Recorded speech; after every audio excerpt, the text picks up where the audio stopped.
Dans les rues de Bucarest, plus de 40 000 chiens abandonnés.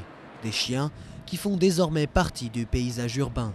Ils sont si nombreux qu'un débat sur l'euthanasie est relancé.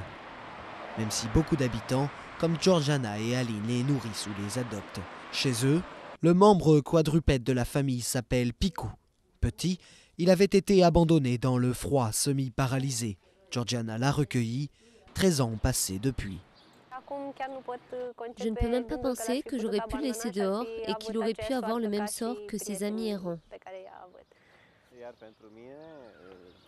Pour moi, qui n'ai jamais eu de chien avant, c'est une joie de l'avoir près de moi et de prendre soin de lui.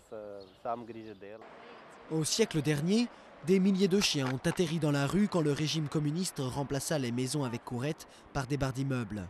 Les abandons ont aussi toujours été monnaie courante. Pour les autorités, il est temps de réintroduire l'autorisation d'euthanasier, supprimée depuis 2007. Elles mettent en avant les 13 000 cas de morsures enregistrés en 2010 à Bucarest. Si d'autres pays d'Europe et du monde ont autorisé l'euthanasie et ont jugé cette mesure correcte, je ne vois pas pourquoi la Roumanie ne pourrait pas faire la même chose. Mais des ONG critiquent vivement le projet. Elles multiplient les manifestations et prônent plutôt une stérilisation à grande échelle.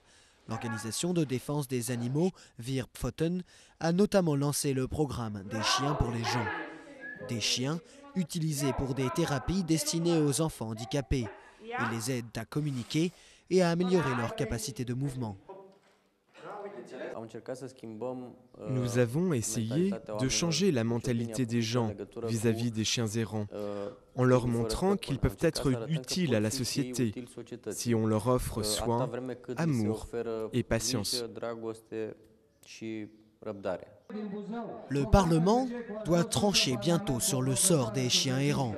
En attendant, des ONG s'activent pour en faire adopter un maximum, y compris à l'étranger.